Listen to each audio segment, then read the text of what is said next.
HaShoah, and so we are really thrilled tonight to be able to have another really wonderful and enlightening topic that will engage with a really wonderful speaker and teacher, Professor Natasha Goldman, who's one of our members, and she's here on the Zoom, and she'll be speaking with us.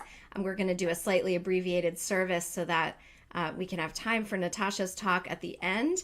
So I hope everyone can stay, even if you're having your dinner at the same time, that's perfectly fine. And then we can have some Q&A, and we'll get to hear about the history of memorializing the Holocaust in the United States, and specifically public memorial, a public memorial that was erected in Philadelphia, and that was the first one of its kind. And so there's a really interesting story there. So this is that time of year where we move through a cycle of profound emotion through Yom HaShoah, the Holocaust Remembrance Day, and then Yom HaZikaron, Israeli Memorial Day, and then Yom HaAtzmaut, Israeli Independence Day. So that's where we're situated. We're also in the time of the counting of the Omer. Tonight we enter into the 13th day of the Omer. So we're just about 2 weeks through it. And we are, so that means we're marching towards Mount Sinai, and we're going from liberation to revelation. From freedom to what is that freedom for? That freedom is for us to live a certain way in this world and have a job as God's active partner in this world. So that was a lot of words of introduction, but I like to situate us where we are in Jewish time. And so let's just take some nice deep breaths together and let go of the week. And if you want to try rolling your shoulders back a little bit so that you have more physical space to be open and receptive, to have some actual space, heart space, and maybe we could call it soul space for the receiving of Shabbat. That is what Kabbalat Shabbat means. That's the name of this first part of our service tonight. And as part of reminding ourselves that we are here each in our Zoom square, but we are very much connected as a community, I would love it if you would maybe write in the chat even just a word or two about how you're feeling right now. So where you're coming from in that sense, and in a geographical sense, if you're somewhere maybe not near Boston. And then those of you who are watching on Facebook, you also have the Facebook chat available to you and the comments. And I would just love to know you're out there. So if you are watching us on Facebook and could just say hello or Shabbat Shalom or anything you want to share, and even if you want to share how you're doing, where you're coming from, let us know, because it's hard to know who's out there with us. And you, like I said before, you're very much with us. So let's, with that nice openness of soul and heart, and hopefully our lungs are nice and open tonight, let's move into Shabbat and move into this sacred time with candle lighting. Tonight we will have, or I think we already have, the digital prayer book in the chat. The link to that is available to you if you want to follow along that way. And if you have a book at home and want to look at the candle blessings, we're on page 2.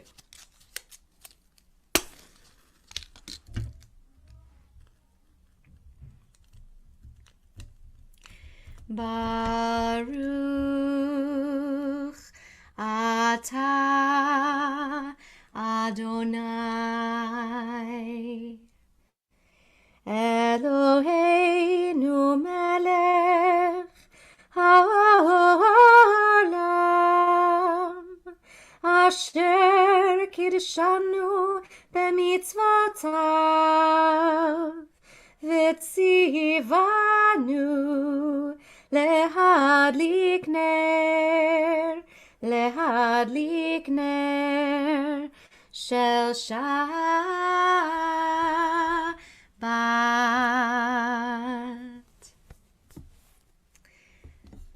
Tonight we'll welcome in Shabbat with Yedid Nefesh, a beautiful love poem, love prayer, you might call it, in the prayer book, it's on page 332. There are many stanzas. We're just going to do one of them. This first stanza at the top of page 332 means, heart's delight, source of mercy, draw your servant into your arms. I leap like a deer to stand in awe before you.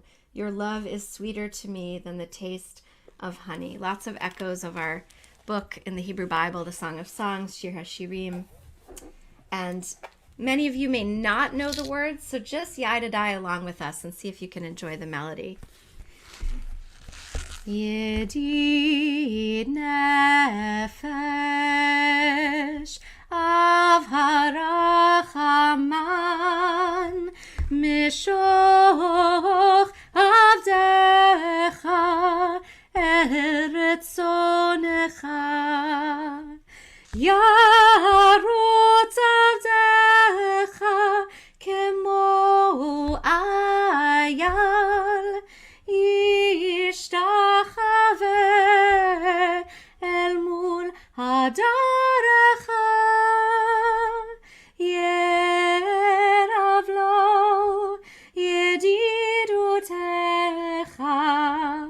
מנופת צוף וכל טעם yada dai dai dai dai yada dai dai dai dai yada dai dai dai dai dai dai yada dai dai yada dai dai dai dai yada dai dai dai dai yada dai dai dai dai yada dai. We're going to sing one of the Psalms of Kabbalat Shabbat, Psalm 29. We're on page 18 in the prayer book, and I'm thrilled to have the music of Andy O'Connell tonight to accompany us.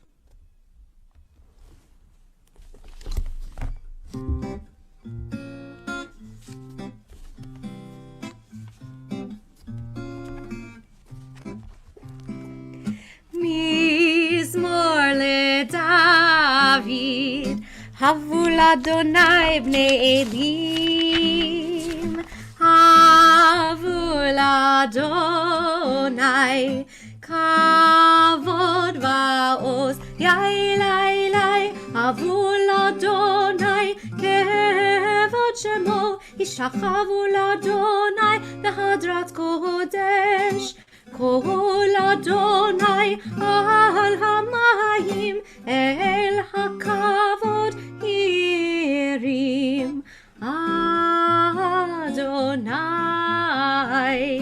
al mayim rabim, kol Adonai ba'koach yai lai lai, kol Adonai behadar, kol Adonai shover arazim, vayishaber Adonai et arze halvanon, vayarkidem kemo egel levanon vesiryon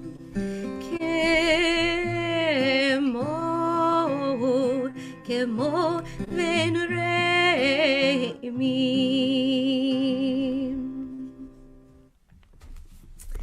Going to turn to page 20 and 21, and we're going to just do actually an a cappella lechadodi. Actually, so we're going to do not our Hallelujah melody. I thought we'd mix it up tonight. And my accompanist, who I thought was off for the entire evening, has just arrived in the nick of time to play along with me.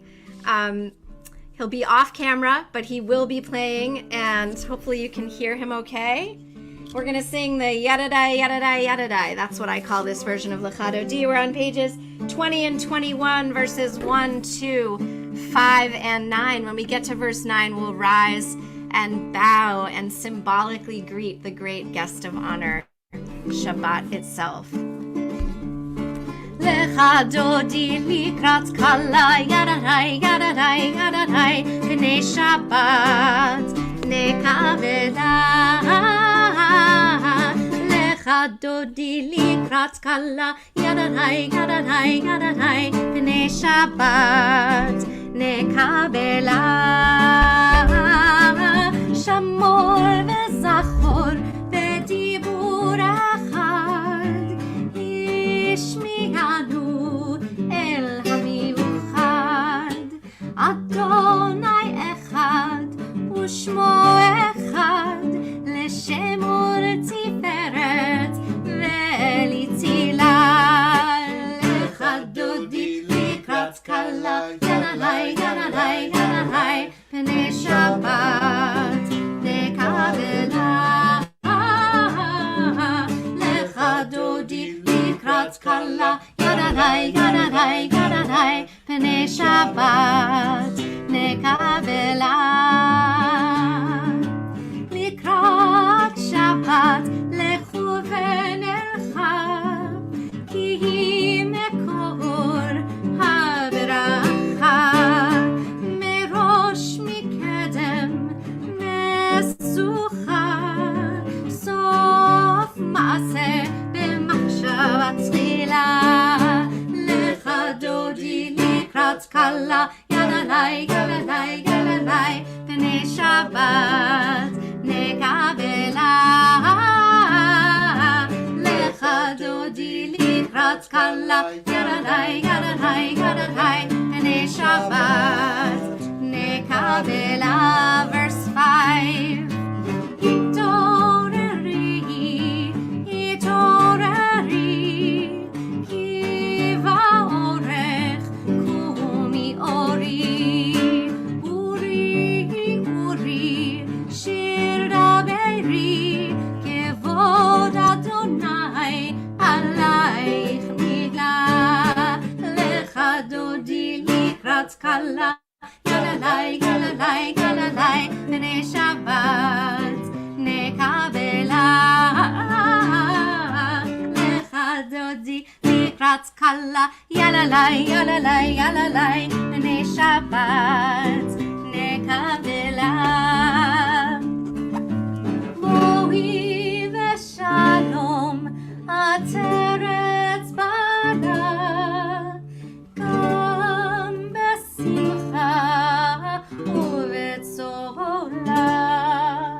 תוך אמוני עם סגולה, בואי חלה, בואי חלה. לך דודי לקראת כלה, יללי, יללי, יללי, פני שבת נקבלה. לך דודי לקראת כלה, יללי, יללי, יללי, פני שבת נקבלה.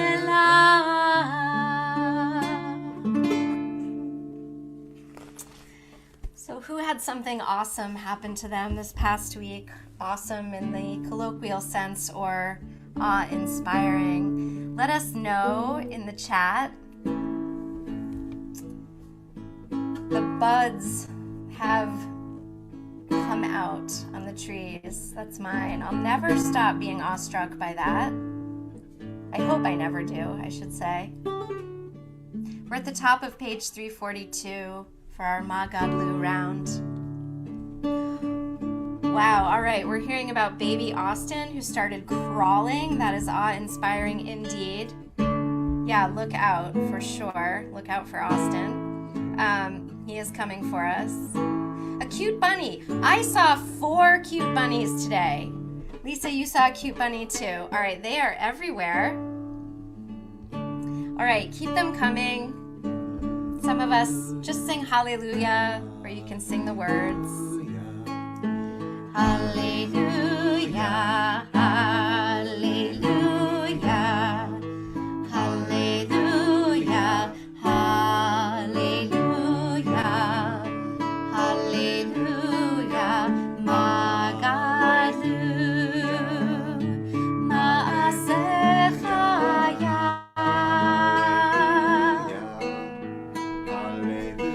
ועוד עמקו מחשבות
Another source of awe is that we can all be together, we can hear each other, we can see each other if we're on Zoom. Imagine if we had to navigate this time without that ability. It is such a blessing. And so to remind ourselves of how connected we are, I'm going to invite you to unmute we're going to go into Baruch Hu now on page 28.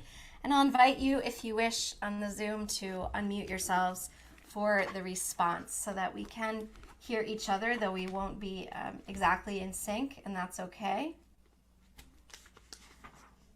As we hope and pray, move closer to the time when we will hear each other's voices in real time, synchronized. Baruch hu et Adonai hamevorach. Baruch Adonai hamevorach leolam va'ed. Baruch Adonai hamevorach leolam va'ed. Okay, it may have been that people could not unmute. Okay, so we'll do that. It's okay. We're going to have another chance. We're going to do that for the Shema. So sorry about that. We're going to be on page 30 now, giving thanks for the cycles of light and dark, of day and night and season. ומעביר יום ומביא לילה, ומבדיל בין יום ובין לילה, אדוני צבאות שמו, אל חי וקיים, תמיד ימלוך עלינו, לעולם ועד. ברוך אתה אדוני, המעריב הערבים. Blessed are you, Adonai, who brings on evening. Page 32. ואהבתך אל תסיר ממנו לעולמים. ברוך אתה אדוני, אוהב עמו ישראל. And you are welcome to unmute now for the Shema on page 34. Shema Yisrael, Adonai Eloheinu, Adonai Echad. Baruch Shem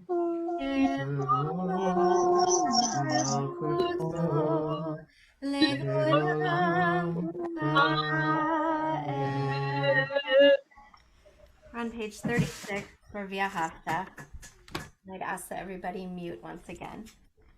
ואהבת את אדוני אלוהיך בכל לבבך ובכל נפשך ובכל מאודיך, והיו הדברים האלה אשר אנוכי מצווך היום על לבביך. ושיננתם לבניך ודיברת בעם בשבתך בביתך ובלכתך בדרך ובשוכבך ובקומך, וקשרתם לאות על ידיך והיו לטוטפות בין עיניך, וכתבתם על מזוזות ביתך ובשעריך, למען תזכרו ועשיתם את כל מצוותי והייתם קדושים לאלוהיכם. אני אדוני אלוהיכם אשר הוצאתי אתכם מארץ מצרים להיות לכם לאלוהים. אני אדוני אלוהיכם, אדוני אלוהיכם אמת. Let's turn to Mi Chamocha on page 40. Mi Chamocha bailim Adonai, Mi Kamocha nedar b'hakodesh, Nora tehilot osei fele, Nora tehilot osei fele. yai lai lai lai, yai lai lai lai, yai lai lai lai, yai lai lai lai, yai lai lai lai lai lai. מלכותך ראו בניך בוקי הים לפני משה ומרים. זה אלי אנו ואמרו אדוני ימלוך לעולם ועד. ונאמר כי פדה אדוני את יעקב וגאלו מיד חזק ממנו, ברוך אתה אדוני כל ישראל.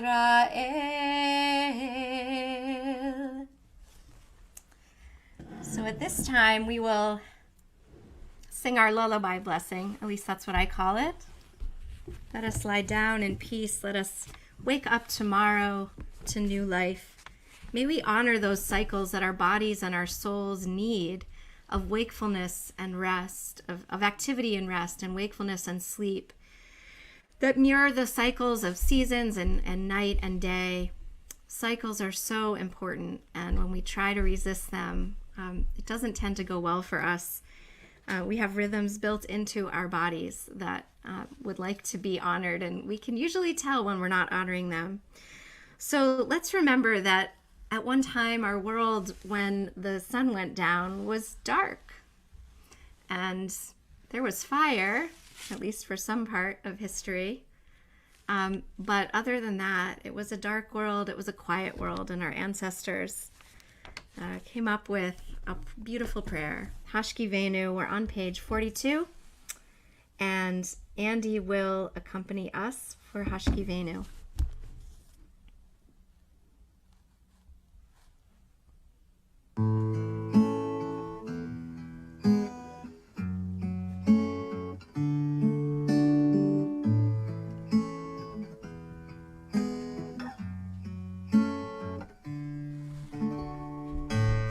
Hashkivenu Adonai Eloheinu leshalom vehamidenu shomreinu lechayim. Hashkivenu Adonai Eloheinu leshalom vehamidenu shomreinu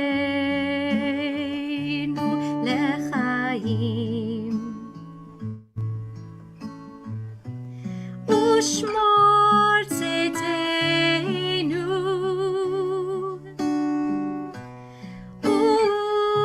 uvoenu lechayim ulshalom me'ata ve'ad olam.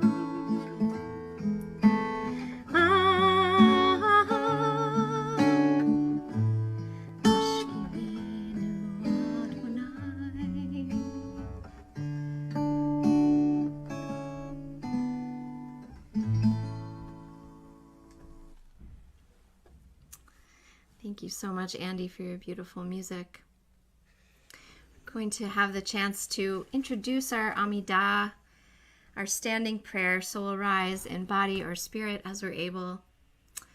This is one of the very first times that instead of recognizing that we need rain, because it's the rainy season in Israel, the land of Israel for that half of the year, we now begin to honor that there is dew, tal, that appears in the warmer months. And so we say in our Amidah blessing, Morid Hatal, the one who, God as the one who brings down the dew. So I just want to recognize again on that theme of cycles and honoring them. It really is an amazing thing that we change the words of our prayers depending on where we are in our seasons, even though these are prayers that we say every day and every week. So we'll start on page 46, and then we'll say our first three blessings together before concluding with a prayer for peace. Adonai, sefatai tiftach, ופי יגיד תהילתך. Adonai, open up my lips, that my mouth may declare your praise. Baruch atah Adonai Eloheinu, Elohei avotenu v'imotenu, Elohei Avraham, Elohei Yitzchak, Elohei Yaakov, Elohei Sarah, Elohei Rivka, Elohei Rachel, Elohei Leah. האל הגדול, הגיבור והנורא, אל עליון, גומל חסדים טובים, וקונה הכל, וזוכר חסדי אבות ואימהות, ומביא גאולה לבני בניהם, למען שמו באהבה. מלך עוזר ומושיע ומגן, ברוך אתה אדוני, מגן אברהם ועזרת שרה. אתה גיבור לעולם אדוני, מחיי הכל אתה רב להושיע, מוריד הטל. מכלכל חיים בחסד, מחיי הכל ברחמים רבים, סומך נופלים ורופא חולים, ומתיר אסורים, ומקיים אמונתו לשני עפר. מי כמוך בעל גבורות, ומי דומה לך, מלך ממית ומחיה ומצמיח ישועה, ונאמן אתה לחיות הכל. ברוך אתה אדוני מחיי הכל. אתה קדוש ושמך קדוש, וקדושים בכל יום יהללוך סלה. ברוך אתה אדוני האל הקדוש. Please take some moments for individual prayer. We'll join back together with our prayer for peace. Oseh Shalom.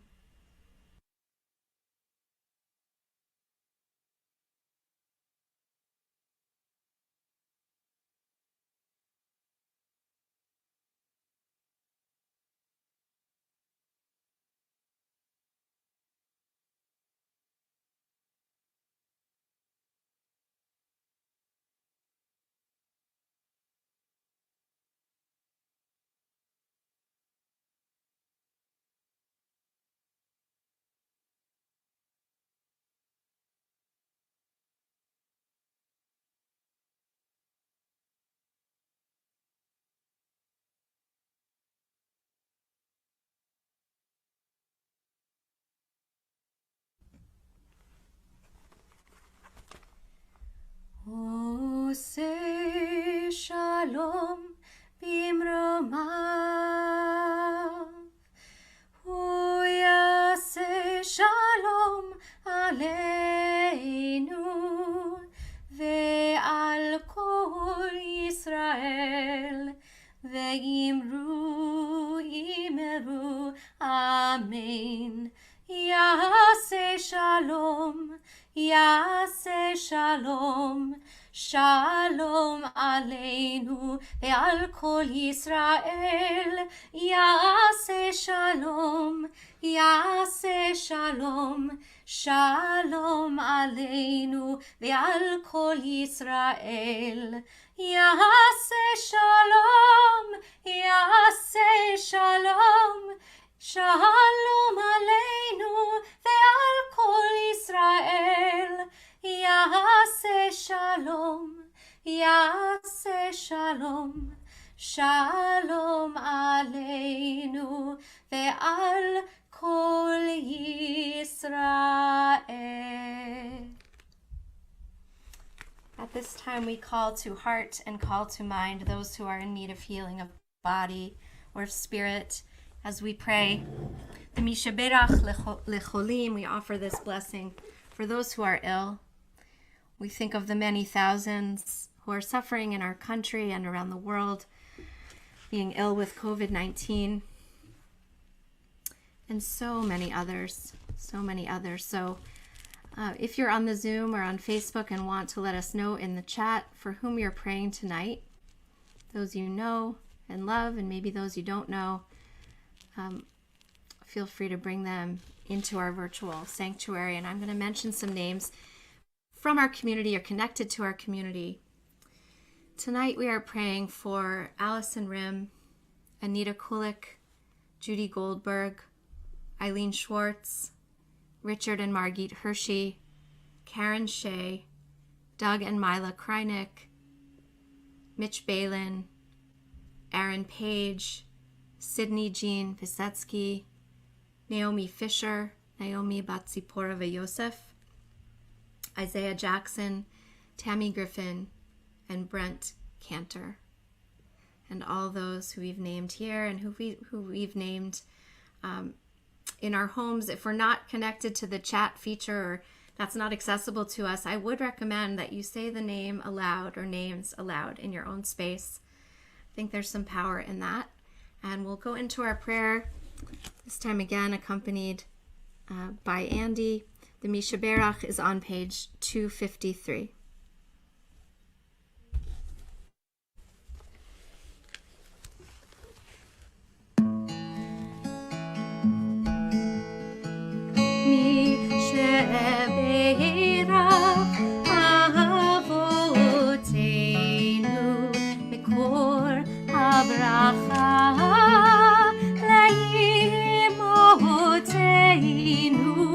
May the source of strength, who blessed the ones before us, help us find the courage to make our lives a blessing, and let us say, Amen.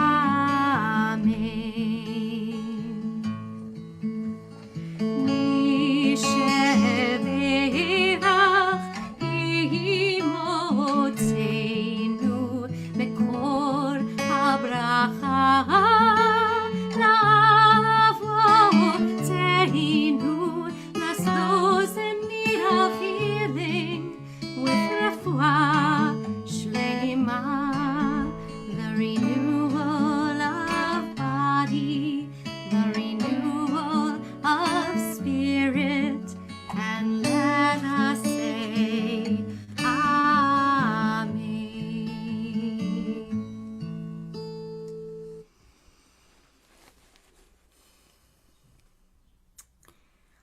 So we're going to turn to Aleinu now.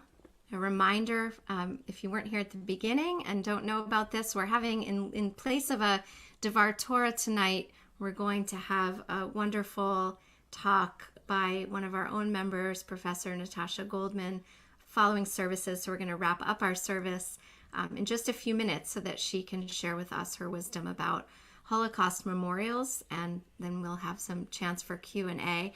So at this time, we're going to turn to Aleinu on page 282. Please rise in body or spirit.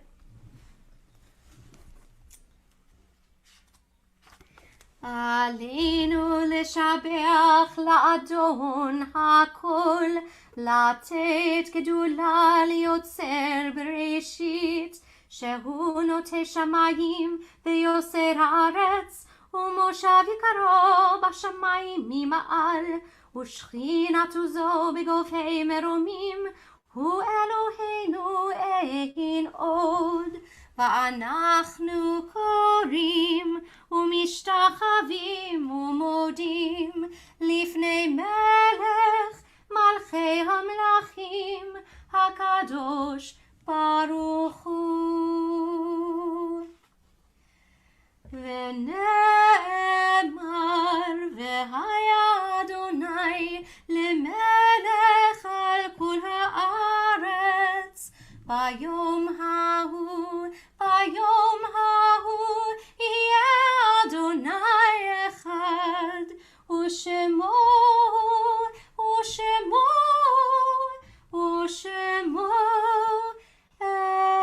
אחד. In a moment, we're going to recite Mourner's Kaddish. I see some of you who are in a first year of mourning for a parent, and I know others are marking yard sites. We're going to share our community yard site list on the screen, and we're also going to share the words of Mourner's Kaddish on the screen so that even if you don't have a prayer book, you're going to be able to follow along with me. And I hope that that's large enough for everyone to see who is reciting Mourner's Kaddish tonight. Of course, it's you should do as is your custom if you are not reciting Mourner's Kaddish for someone in particular, but it is your practice to recite it along with the community. That is, of course, your choice. So please do put into the chat if you would like to and are able to, those you're remembering. And again, if you're at home and want to just bring those names into your space by saying them aloud. I know that that we're remembering, connected to our community tonight, the recent death of Luz Maria Salamanca and our beloved Peter Feldman. I see the Feldmans here. So thank you for sharing these names, and I hope that their memory is a blessing, and that we, this week in particular, of course, also, we also think of our 6 million siblings, our ancestors who perished in the Shoah. And we recite Mourner's Kaddish, if you prefer to be in the book, we're on page 294. Yit Gadal ve'yit Kadash Shemei Rabbah Bi'alma divra chirutei V'yamlich malchutei B'chayechon u'v'yomechon u'v'chayei Dechol Beit Yisrael Ba'agala Uvizman Koriv Ve'imru Amen. Yehi Shmei Rabba Mivarach Le'alam U'lalmei Almaya. Yitbarach V'yishtabach V'yitpa'ar V'yitromam V'yitnaseh. V'yithadar V'yit'aleh V'yithalal Shmei Dekudesha B'richu. Le'ela min kol birchata v'shirata, tushbechata v'nechemata, da'amiran be'alma v'imru amen. Yehi shlama rabba min shemaya, v'chayim aleinu ve'al kol Israel, v'imru amen. Oseh shalom b'imromav, hu ya'aseh shalom, aleinu ve'al kol Israel, v'imru Amen. Oseh shalom bimromav hu ya'aseh shalom aleinu ve'al kol Yisrael ve'imru Amen.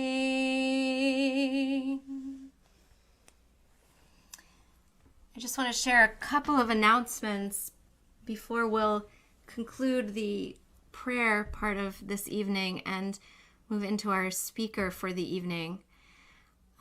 Tomorrow morning, we'll have a joint service with our friends at Shir Hadash, a Shabbat morning service. We'll start at 10:15 if anyone wants to come and schmooze and get to know members of our sister community, Shir Hadash. If you haven't already, I can vouch for them. They're excellent folks. Many of you already know many of them because we've been in this partnership for a couple of years. So please do join us 10:15 or at 10:30 for the start of services tomorrow. Services will include a Torah reading and also a brief Torah study, which will be led by Rabbi Schaefer. And there are, I'm sure, other things to announce, but for now, I will just say that, as I mentioned at the beginning, we are in this season of, I've heard it called the Israeli High Holy Days. So, meaning the days of Yom HaShoah, Holocaust Memorial Day or Remembrance Day, Yom HaZikaron, Israeli Memorial Day, and Yom HaAtzmaut is Israel's Independence Day. And they all come in very quick succession. Well, especially Yom HaZikaron and Yom HaAtzmaut, which are literally back to back. And we observed Yom HaShoah as a community on Wednesday night. Some of you were there for that service, and also our speaker who taught us about the Jewish community of Shanghai and the incredible story of Sugihara, the Japanese ambassador to Lithuania, who wrote visas for so many Jews. So we heard that story, not a very well-known story, and about the Jews of Shanghai. And tonight we'll hear another story that is, I am guessing, not very well known to most of you. So what we're going to do is conclude tonight's service with Eli Eli, or otherwise known as Halacha L'Caesarea, by Hannah Senesh, the very young girl, the paratrooper who tried to, she was on the right side of history, and but very horribly captured by the Nazis and killed. And she wrote beautiful poetry, and some of them have been turned into beautiful melodies. So we're on page 349 as we honor Yom HaShoah and Ugvura, the day of remembering the Holocaust, and also Gevura, strength, persistence, resistance, perseverance that our people had in unimaginable circumstances to hold on to each other in whatever way that they could, and to hold on to our people's story and rituals, even in the darkness of concentration camps and throughout that period of our history. So this week we remember them with the story that we'll hear from Professor Goldman, and also with this beautiful song. Eli, Eli, shelo yigamer le'olam, hachol ve'hayam, rish rush shel hamayim, berak Hashamayim, tefilat Adam, Achor ve'hayam, rish rush shel hamayim, berak Hashamayim, tefilat Adam. Oh God, my God, I pray that these things never end. The sand and the sea, the rush of the waters, the crash of the heavens, the prayer of the heart, the sand and the sea, the rush of the waters, the crash of the heavens, the prayer of the heart. Okay, so I'm going to now formally introduce Natasha Goldman. Dr. Natasha Goldman is an art historian and research associate at Bowdoin College, and she's the president of Wiesen, Inc., a boutique higher education consultancy. We're thrilled that her family, which consists of her husband Joachim and Tobias and Adam, have joined our community. Not only joined our community, but they joined us during the course of the pandemic. So we're so glad that you've joined us and can't wait to welcome you into our building in 3D. So Natasha has published a really wonderful book. I haven't finished it, but it is really enlightening. It's called Memory Passages, Holocaust Memorials in the United States and Germany. It was published in 2020. And she was awarded in 2018 and 2020, along with co-director Paige Herlinger, an NEH summer seminar for school teachers on the topic of teaching the Holocaust through visual culture. I was really excited to connect with Natasha because the summer after I graduated from college, I was an intern at the U.S. Holocaust Memorial Museum.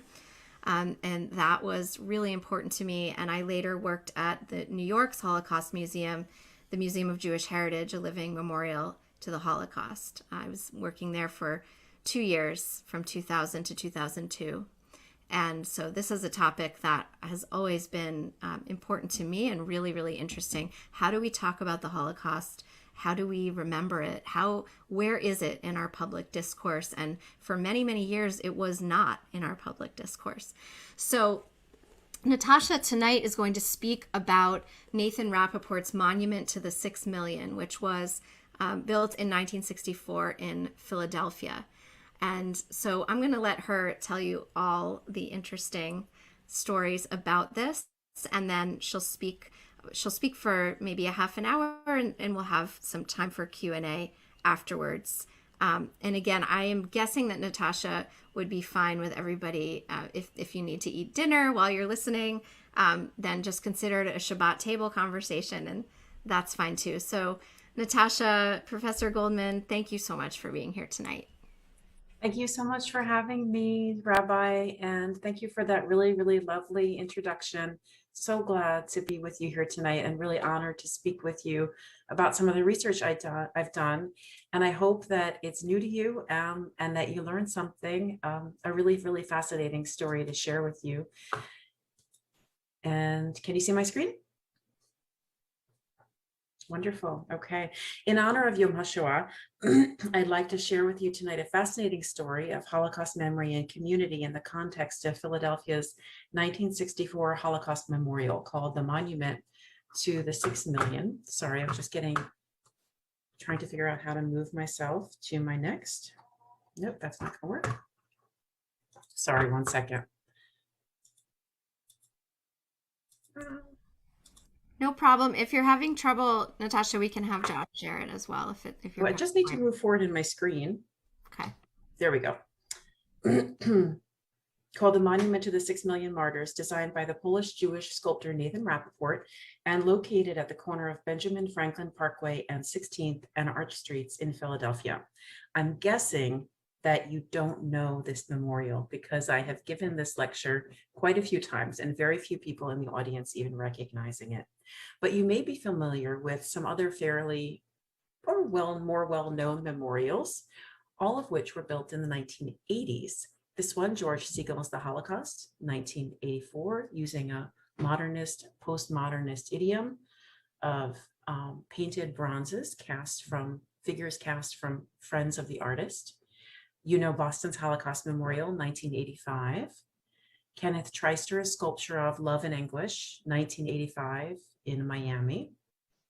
And perhaps you know Joel Shapiro's Loss and Regeneration, 2 sculptures outside of the US Holocaust Memorial Museum in 1993. And maybe you know Andy Goldsworthy's Garden of Stones from 2003 at the Museum of Jewish Heritage in New York City.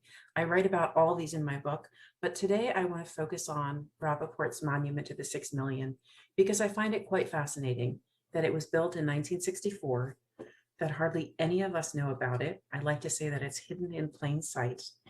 And I'd like to investigate 2 things with you today. One, why is it that it has been overlooked in Holocaust memory in the United States, both in scholarly literature and in the public sphere among folks like you? And how did it come about that a memorial like this could have even been built in the 1960s when so many of the others that we know date from the 1980s? So first, I'll just say that the story involves famous sculptor Nathan Rappaport. You may know this work of art, his Warsaw Ghetto Uprising Monument, which he designed when he was in the Soviet Union, and it was built in 1948. It depicts Mordechai Anielewicz, the hero of the Warsaw Ghetto Uprising, on the front, amongst various other figures. In high relief, that means that the sculptural forms seem to be walking out into our space. And on the verso is the martyr relief in very low relief, that is, the figures are hardly emerging from the wall, and they are marching towards their certain death. The figure in the center carries a Torah, and you can see the swords, the bayonets of the soldiers and their hats in the background, while the figures slump forward and move in one direction. The sculpture was so famous and so beloved that Yad Vashem copied it and changed the Torah to the menorah for the installation at Yad Vashem, the Israeli site of Holocaust memory, where all members of the army go in remembrance of Yom HaShoah, in fact, and have a service in front of the copy of this memorial that's located in Israel. So the story that I'll tell today involves this artist, as well as a group of Holocaust survivors in Philadelphia, led by Abram Schnapper, a survivor, the Jewish Federation of Greater Philadelphia, and the Jewish Community Relations Council of Philadelphia, different Jewish groups who came together to advocate for Holocaust memory in the city of Philadelphia. So why has it been overlooked? One of the reasons, I think, is that this sculpture consists of an amalgamation of both representational elements, that is, elements that we can recognize from the world, as well as some abstract elements. So if we start to examine it, we have a female figure on the bottom who's fairly massive. And above her, we have various forms. Here is the leg of a figure who belongs to a figure we call the rabbi, who's wearing his traditional garb with his hands outstretched, the signs of the blessing. And we have flames at the top and these abstract forms, which seem to be perhaps barbed wire. Here's a close-up of that figure on the bottom. There's a little child who's almost emerging from his mother.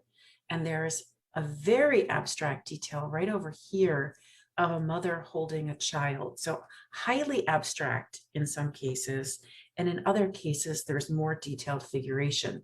For example, over here, the hand that's holding the Torah is so detailed that you can see the veins of the hand, whereas that mother and child are highly abstracted so that you just see forms and you just get a slight impression of who these figures are. Here's a detail of the top where we have hands with swords, so symbols of resistance, and the flames have been suggested to be flames of the Warsaw Ghetto Uprising, flames of the menorah. They can be seen symbolically and in various kinds of ways. But when you look at this sculpture from a distance, this amalgamation of different forms, I think, is very, very hard to decipher. Why would Nathan Rappaport choose to make a sculpture like this at this particular moment in time? Well, what I want to suggest to you is that we didn't really have a visual vocabulary for memorializing the Holocaust in the United States in the 1960s. We had Rappaport's Warsaw Ghetto Monument in the 1940s in Poland, but that's a very different cultural moment, right? Communist Poland doesn't really make sense for United States in the 1960s. So there wasn't a lot of visual material to work with. There was certainly a lot of written material, but not a lot of visual material, and certainly not a lot of visual material in public space. So I think he was trying to invent something. And when you try to invent something, it's hard. It's not easy. And to me, this memorial, while historically significant, aesthetically is not so successful because it doesn't tell a story in such a way that's easy to decipher. Another example of that is the base of the memorial. Sorry, I wanted to put in an image of the base. I can go back up to the top. The base is a brown granite, and it's very hard to read the inscription. So you have to get very, very close even to see it. And I think that also makes it confusing for the viewer when they walk by to understand what it says. But inscribed on that base, it says, presented to the City of Philadelphia, the Association of Jewish New Americans, in cooperation with the Federation of Jewish Agencies of Greater Philadelphia, April 26, 1964. Jewish New Americans, for those of you who don't know, was the phrase used by Holocaust survivors. That phrase Holocaust survivor did not become prevalent in the United States until the 1980s. There were about 12 such Jewish New Americans groups in the US in the 1950s and 60s. They were mostly made up of poor immigrants. The Jewish Federation in Philadelphia, on the other hand, consisted of established German Jews who'd been in the city since the 19th century and who were philanthropists with close ties to City Hall. They were notorious for looking down their noses at the survivors. So how did they work together to establish this memorial? In pursuit of the answer, I visited Abe Schnapper, now deceased, the survivor who got the whole movement going for this memorial. Schnapper had founded the Association of Jewish New Americans and led the campaign to commission the monument. He had known the artist Nathan Rappaport from his teenage years in Poland, when they were both members of Hashomer Hatzair, a Zionist youth organization. Abe had carefully bound all documents related to the monument, including letters, telegrams, photographs, and newspaper clippings. He was a bookbinder by trade in Poland. When he came to the United States, Abe Schnapper worked in the Philadelphia Public Library in the bookbinding department, and it was in that department that he bound all the materials related to the monument for his own use. But I still couldn't quite figure out from his documents how these two groups, the poor Holocaust survivors, the new Jewish Americans, were able to work together with the Jewish Federation, this long-established philanthropic German Jewish group of men, primarily men, but also women in Philadelphia. After a couple days of research in the archives of the Jewish Community Relations Council at Temple University, I came across my answer. One man was the go-between between the two groups. His name was Dalk Feith, a Jew from Galicia, or present-day Poland. It's his story that I want to focus on now, for sometimes it's just one person who can galvanize Holocaust memory for an entire city. At the outbreak of World War II, Feith had left Galicia and worked as a sailor on merchant marine ships, so he was on a boat when the war broke out. He was trained by the British Merchant Marine to become a marine engineer. In 1942, at a time when Jews were not allowed into the US, Feith illegally disembarked from an Ethiopian merchant marine ship in Baltimore. Hearing that there was a large Jewish population in Philadelphia, he took a train there and declared himself at the customs house. Learning that he was a marine engineer, customs immediately gave him a job at the Philadelphia US Navy Yard until the end of the war. In 1945, he, along with many other Jewish survivors, I have to admit someone, along with many other Jewish survivors, was assigned a social worker through HIAS, the Hebrew Immigrant Aid Society. The social worker's job was to make sure that the displaced persons could speak English and get a job. Feith's social worker said to him, "I have a machine for making metal boxes. I don't know what you'll do with the boxes, but maybe you can make some money." So Feith started making metal boxes. And he was soon after approached by an electronics company that wanted to put their electronics into his metal boxes. If you can guess what those metal boxes became, they became the early cable TV boxes. Feith went on to make the boxes, and he bought stocks in the electronics company that made the electronics that went into the boxes. Within 15 years, this Holocaust survivor became a great Jewish philanthropist in Philadelphia. By the time of the Monuments Commission in 1961, Feith was on the board of the Jewish Federation of Greater Philadelphia. So he was a survivor, although according to his family, he never thought of himself as such, and he was a successful businessman. In a 1985 videotaped interview, he relates how it was his job, on behalf of the Association of New Jewish Americans, to approach his fellow board members of the Federation and ask for funds to support the monument. The Jewish New Americans and the Federation were to split the total cost of $47,000, but the Federation was not interested in the project. Feith relates his experience of approaching the board and asking for funds in a 1985 videotaped interview. "My main problem was that the opposition came from the Federation. At that time, I was the little macher. People meant well, but didn't have the understanding. 6 million Jews deserve a monument. I was told at the Federation, by the executive committee and by the board, they told me they need hospitals and let's look forward. I had to be very diplomatic. I hate to tell you what I wanted to say, but I wanted to win. And in order to win, you have to keep your mouth closed. But I stood up to some people and I apologized to some people, and finally I won it. I'm very proud of that money. The monument was the first one in the United States of its kind." Feith noted that the Federation was once under the domination of the German Jews. The interviewer asks, were there still remnants of that kind of thing in the 1960s? And Feith answers, "You always had that kind of thing around." Feith not only arranged a major gift from the Federation for the monument, he donated money himself. Rappaport recalled in 1984 that, quote, "one man saved the hour through his generosity and commitment to the project. Feith, a Jewish communal leader, contributed the remaining funds needed to complete the monument." Feith's donation did not go unnoticed by Schnapper, who wrote a letter to Feith. Our sages have written there are three crowns: the crown of learning, the crown of priesthood, and the crown of royalty. However, the crown of good name excels them all because it alone is a tribute to the personality and character of the man. It was this crown that you lent us when you elected to work with our Association of Jewish New Americans in bringing our great dream to realization. We know we must thank you from the very depths of our hearts, because together with our strenuous efforts and all the valuable time you so generally gave our project, it was the well-earned goodness of your name, truly a crown, which in the end brought our monument to recognition to the entire community. What a beautiful thank you note. The son of Abe Schnapper tells me that most likely it was Abe's wife, not Abe, who wrote the letter. By December 1964, the Jewish New Americans and the Federation had each contributed about 13,000. Other contributions totaled a little over 21,000. With interest earned, the total fund raised was 47,000. Rappaport was paid 40,000. While the exact amount of Feith's contribution is unclear, the association was 40% short of their goal. It's reasonable to assume that Feith's personal donation made up for that shortfall. So Feith was a self-proclaimed macher, and to Schnapper, Feith was also a mensch. The Federation and the survivors had to work together, but one person needed to bring those disparate groups together. After the monument was constructed, the commissioners realized that outside of Yom HaShoah, no one was visiting the monument.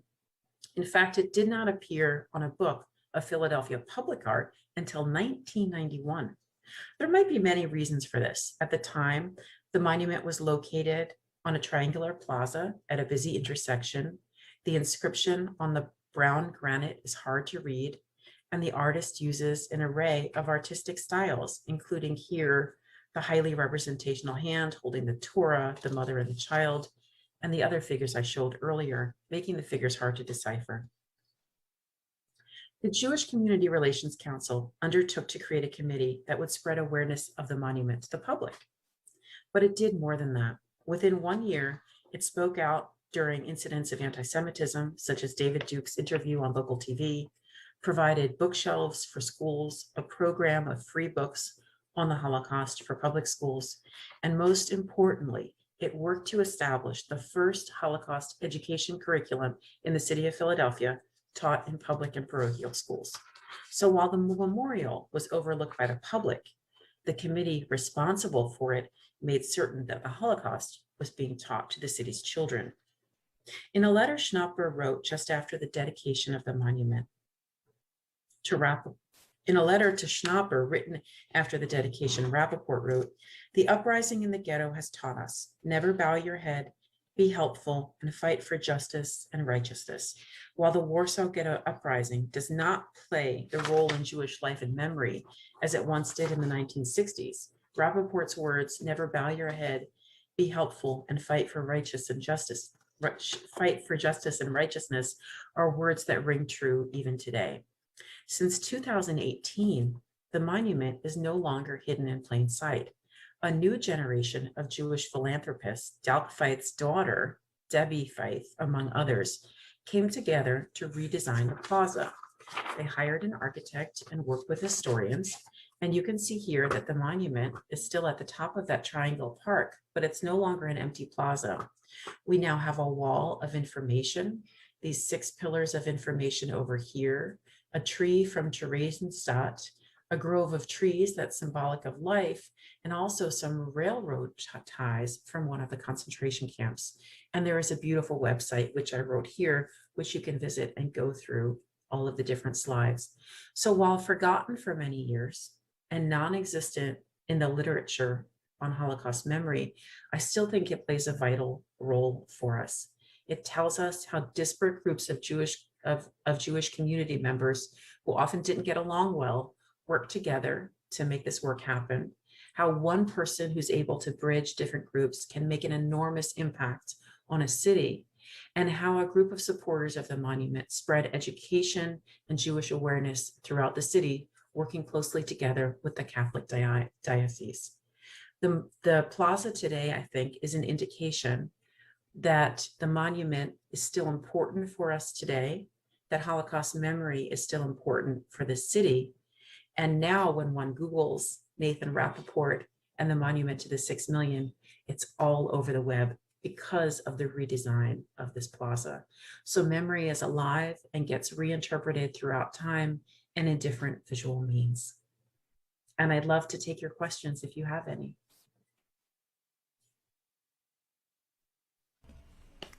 So if you want to raise your hand, I'll look around screens. You're also welcome to put questions in the chat. I'll look out for any of those and then I can relay them. Larry. Thank you, Natasha. That was a wonderful presentation, and welcome to the TOS community. We look forward to seeing you in person.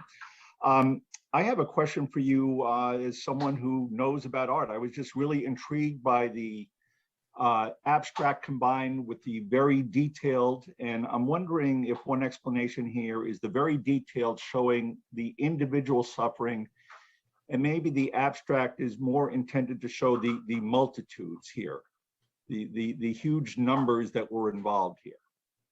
I think Any that thought that's about that? yeah, I think that that's a really good interpretation.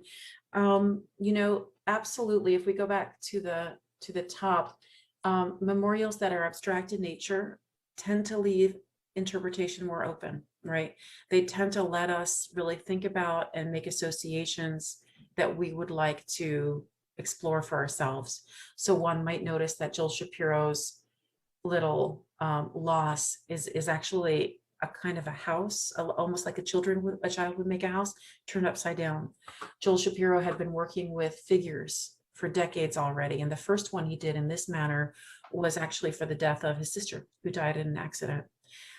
He designs, by the way, the illustrations in one of the Sidors for Yom Kippur and Rosh Hashanah. I'm not sure if we use that or not. Yes, it's in our Yes. So he does. It was his Yeah. first print project. And he's a sculptor. So he uses abstraction precisely for that reason, because he wants to open up meaning. Figuration often directs us in significant ways towards meaning. And Kenneth Treister's sculpture of love and anguish from Miami, I think, is more in that vein. You know, you have there's not a lot open to question here. There's not a lot of ways you can escape this memorial. Really, you're stuck in the meaning of it. And I think that Rappaport was grappling with a bunch of different things. One of them was that, you know, he's working in the 1960s, where there's a real upsurge in modernism, of minimalist art, of conceptual art. So he's working at a time when there are a lot more possibilities of what an artist can do. And I think that he was struggling through that. He was trained as a realist, figurative artist. He was trained that way in the Warsaw Academy of Art. He continued to work that way and survive the war when he was in Russia. And after the war, he goes back to Poland. He's in New York for a time, and then he goes to Israel. So he's in that post-war time when artists are trying to work through things. But if you're coming out of a realist tradition of figuration, it must have been really hard to come up with a new way to define. But I think you're right. Abstraction leads to openings for interpretation. Thank you. Thank you. So I saw a question in the chat from Spence. Do you know the material on the 6 columns? I think that's on the plaza in Philadelphia. The material. Let's see. Off the top of my head, I don't. Over here, you mean? I'm wondering if they're black granite. Yeah, I'm gonna say it's a black granite, but the website is really quite nice. It takes you to the picture, and then you can click on various things. So here are the 6 pillars. You can click on that. Let's see if it gives us the text. That's the thing about Holocaust memorials, is that they're not always seen as works of art. They're more seen as works of history. So you don't always get things like, well, what is the material that's being used? One has to dig for that. But I'm assuming it's granite. Thank you. All right, other questions?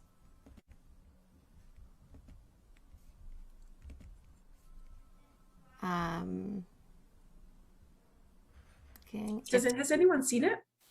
Has anyone is from Philadelphia? I was telling Natasha that I lived in Philadelphia for 5 years and I probably did walk by it and I didn't live in Center City, but I don't recall ever seeing it. So hidden in plain sight. Excuse me, I'm from Philadelphia. Can you hear me? Yes. Yeah. I'm on my phone. I'm Heather Platt, and I'm from Philadelphia originally. I never remember visiting this sculpture before, and I think it was because it wasn't like that before. It was just a little, in the middle of nowhere. I mean, not having the whole landscape, but my family, they grew up in Philadelphia. We didn't know, so I'm gonna make a point of visiting it. Try to visit it this year if I can when I go home, and see if some of my family might want to come with me. I'm very excited about this. I'm so glad that it inspires you to do that. It is at the corner of that street. That's sort of the with the Barnes collection is right down the street. The Philadelphia Museum of Art is right down the street. It's really at a fantastic location, and definitely worth the trip. There's a lot of other things to visit in that area if you do go to it. Thank you so much for bringing this this work up. You're welcome. Thanks, Heather. Alan Shepro. Hi, everybody. I was looking at the picture of the plaza, and the wall in the back of the plaza seems to resemble the wall of the Vietnam Memorial in Washington. Is there a coincidence, or am I just seeing things? Or do you mean in this photo, or do you mean in the new reconstruction of the plaza? The reconstruction of the plaza. The reconstruction of the plaza. That's a very smart thing to notice. Maya Lin's Vietnam Veterans Memorial was watershed memorial architecture. There's no question about that. Made in 1982. And I think that any kind of a memorial that invokes that V structure with this is a gray color, it's not dark. The Maya Lin's, of course, is cut into the earth. So there's soil up above here. You sort of walk to the edge and you walk down into the memorial, but absolutely it is, that's a really smart association to bring up. I don't think it's by accident. Thank you. Spence. Hi, Natasha, I was not asking about what the material was. I was asking about the substance of what was written. Oh, I'm sorry. I misunderstood your question, right. Spence. On that same wall that Alan was just asking about, as well as those 6 columns. I wondered if 6 columns had to do with the camps. Yes, exactly. So on the website, it provides the full text. Human equality, the master race, American democracy, totalitarianism, natural rights, Nuremberg laws, freedom of religion, religious persecution, protecting life and liberty, death camps, liberation, bearing witness. So a lot more than 6 topics are covered. It's interesting because I think that the link to things like protecting life and liberty and democracy, that the committee for this, the Reconceived Plaza, which was finished, I believe, in 2018, was really trying to link it to Philadelphia, the city of brotherly love, and to American history. So this monument becomes very much part of American history when we look a little closer at the text on those walls. And it is really fascinating the way that plaques are used in memorial spaces. They're really quite revealing. If we go back to that other, you had also asked about the other wall. This is they have it listed here as the eternal flame. Let's have a look. So there's an eternal flame here that's lit, and it doesn't give us more information. So I don't know what's written on the other side, unfortunately. Worth a visit. I see a question in the chat. Is this near the Philadelphia American Jewish Museum? So the Philadelphia American Jewish Museum is not far away, and that museum actually contains a small maquette or a model that Rappaport used in order to create this. So they have one of the earlier versions, which is quite abstract looking. It doesn't have a lot of detail at all. It's very abstract looking, and the story about that is that when the commissioners went to the city to say, this is what we want to build, that little maquette, that model that Nathan Rappaport made, was so abstract that one of the people on the city arts committee said, there's not enough Jewish stuff in here. No one's going to know what it is. It was so abstract, because at that point in time, abstraction was not the visual vocabulary for Holocaust memorials, but it would become so by the 1980s.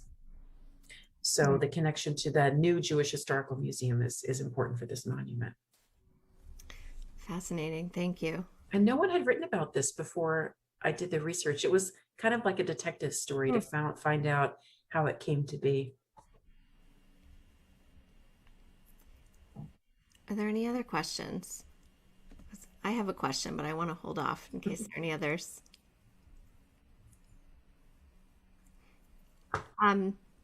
So any of you who are not on video, you can feel free to unmute or use your virtual hand in case you do have a question. And so I'll just ask, oh, I'm sorry. I see Deborah or Brian. I don't know which one of you has your. Hi, it's Deborah at this point. I'm fascinated and appreciative, Natasha, for your talk and to learn about the monument. I've only been to Philadelphia, I think, once, and I can't remember whether it predates the sculpture or not. It's a long time ago. I think it predates it. No. Anyway, that's not my point. My point is that I was fascinated to hear you talk about the piece, not only as the historical object that it is and the history of making it, but also its artistic sort of merits and struggles and finding its place. Over the years, from the Raoul Wallenberg Park in a part of Ottawa to seeing the monument here in Boston, and being in Israel, where there are many, many, many monuments, large and small. I found myself thinking as you were talking about how unique this was in its era, and then how there's a sort of fatigue that that I sometimes feel when I'm sort of bombarded by the imagery. And then I, will have some new experience. I was in Berlin and in Berlin there are two amazing sort of memorials. One is the Jewish Museum, and in it a corner that I'll never forget with faces that are in cast metal that you actually walk on, as if we're walking on the bones and memory of the dead. There it is. That I was overcome, I think, in that space. It was one of those things that was clear in its way and very, very evocative and powerful. And similarly, also in Berlin, the plaza that sits above the museum that has yes, here we go. Thank you. I'm so glad to illustrate this, where there's an effort that for me felt right and holy to have this space where the ground was uneven, where the relationship of these stelae were, it was like a crowded Prague Jewish cemetery on the one hand, like buildings and communities that had been and were gone, like bricks that maybe were part of ruins and maybe part of what was new and rising up. And there, my encounter with that was one of sort of feeling it deeply, and then being very much struck by the fact that it's a piece of public space, and there were teenagers who were there, and they were laughing and playing and balancing on these things, and it spoke, I don't know, to some sort of contrast that was poignant and irksome for me at the same time. That it talks about how difficult it is to have these sorts of memorials and to translate it into experiences that that people can understand and want to understand. Yeah, I write about all these spaces in my book. So one of the things that, you said so many great things I absolutely agree with. One of the things that really interests me in this, Peter Eisenman's memorial, which he originally co-designed with American artist Richard Serra, by the way, who dropped out of the commission, is that you walk through it. And in traditional sculptures, we walk around them to look at them. And this has been a debate since the Renaissance, the Paragoni, it was called at that time. What are the virtues of painting versus sculpture? And one of the virtues of sculpture, according to the proponents of sculpture, was that you can walk around it. But nonetheless, the figures are fairly static and your gaze is only directed in a certain direction. Whereas in this memorial, you can really walk around, you can get lost. And to me, it's the bodily walking through the space that's evocative of memory as you're experiencing this undulation of the ground.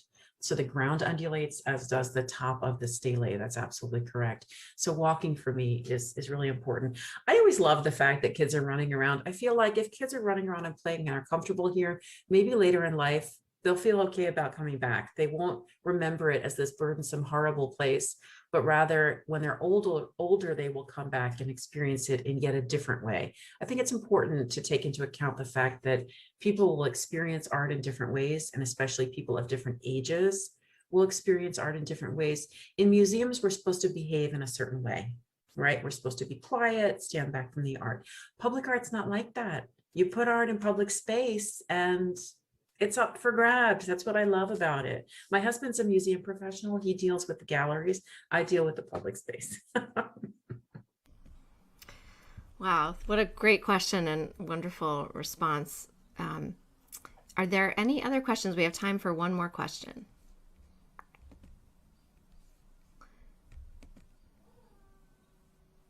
Okay. So not seeing any, I'll just ask one final question. And again, thank you so much, Natasha. You're welcome. My question is, in the broader sense of Holocaust public discourse, what if you could speak a little bit to the context around 1964 when the memorial went up, what else was in the public discourse, if anything, at that time?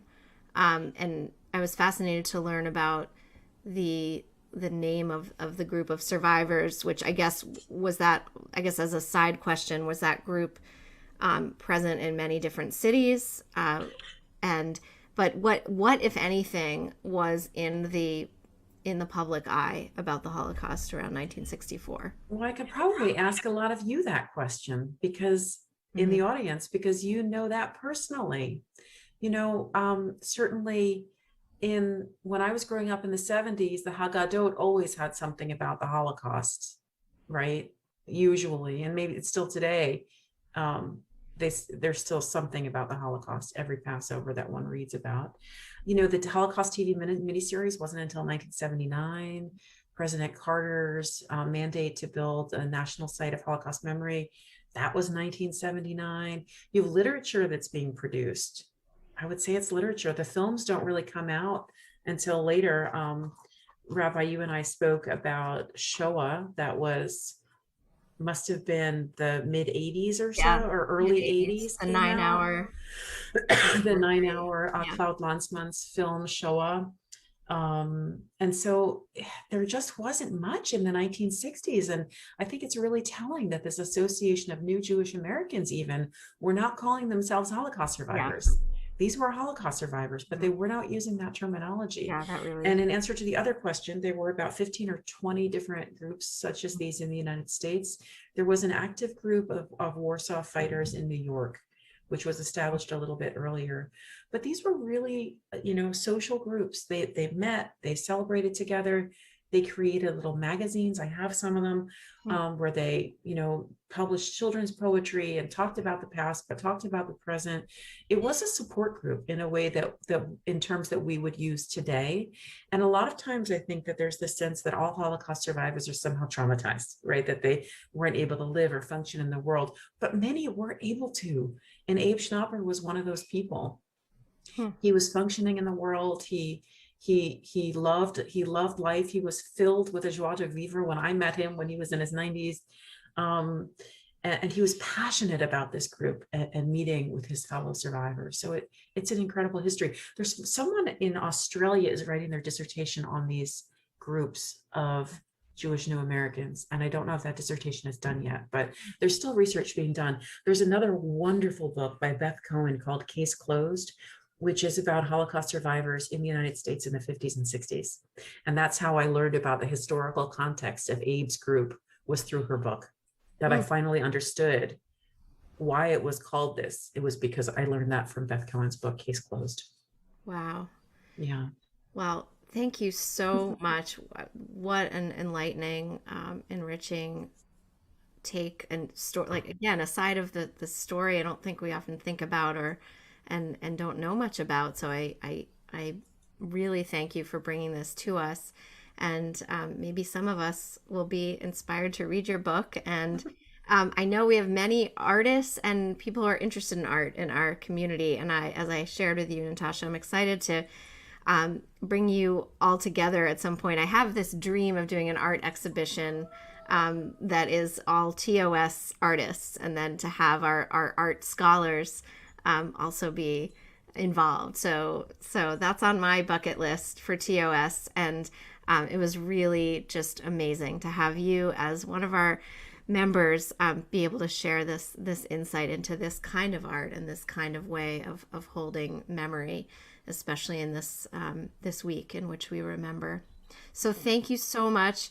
Shabbat Shalom to everyone. Thank you so much for being here, those here on the Zoom and those in the Shabbat wider Shalom, world. everybody. And be well and safe. We'll see you tomorrow morning at our service if you'd like to join us, and otherwise hope to see you another time soon.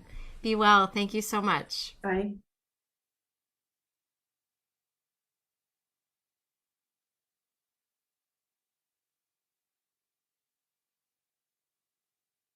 Hallelujah.